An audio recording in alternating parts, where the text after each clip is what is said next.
Well, the first one, for instance, I've been working really hard over the course of this entire summer with the David Horowitz Foundation, because with the vote, as a Christian, have a strong love for the nation of Israel, and so do most members of my organization. The first event we're going to throw is to do a wall of truth, which corrects some of the common misconceptions about Israel and the Jewish people, and where I bring speakers from different cultures and from different races to show everyone that we have more in common than we commonly think. Confederate Week, to involve our heritage, is that the most underrepresented groups of the time period of the Civil War are Black Confederates, are the Native American Confederates, are the Jewish Confederates. That, for instance, I was talking to some Jewish students on campus who didn't even know in Richmond, in Hollywood Cemetery where Jefferson Davis is buried, that there is a large memorial to the Jewish soldiers.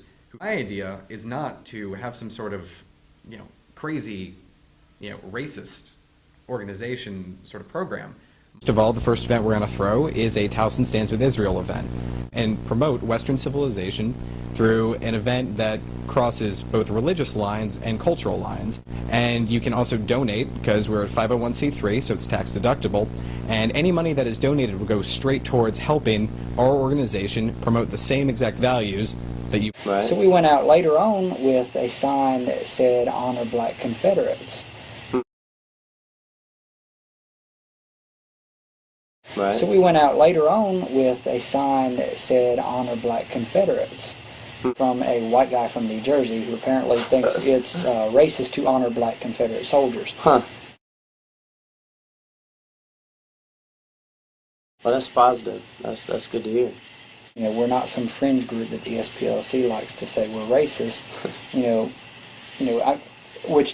The Honor Black Confederates project and experiment basically proved that, amongst the local community people, we actually have closer ties to them than we do with the Northerners that are coming in. Yeah, y'all were well received by those folks. That's good. Should make the point that we're really the true revolutionaries.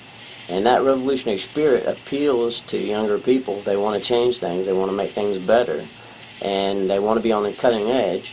And that's us, because our message is truly revolutionary. On there, make the flag visible. Don't run away from your symbols, because they're not running away from their symbols. No. I'm offended.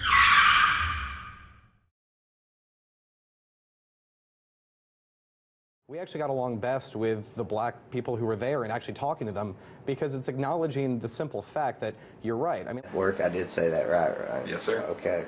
And you identify as a Christian nationalist? Yes, sir. How long have you? I believe that ethno-nationalists, regardless of background, really can agree around some fundamental principles. No one gets more resources than another.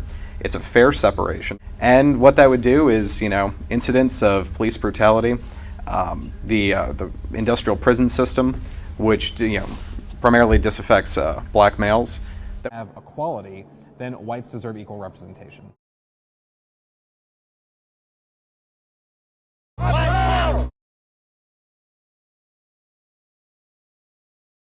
White power! All the sacrifices that men like you and countless others made to love their race, advocate for the best interests of their race, there's no reason why whites shouldn't. And what was the best interest of the White Student Union? Of blacks and Jews. So armed with their posters and their faith. Nomine Patriot, Filius Spiritus Sancti. People hate me because I'm kind of like a boogeyman. I think you guys are dangerous.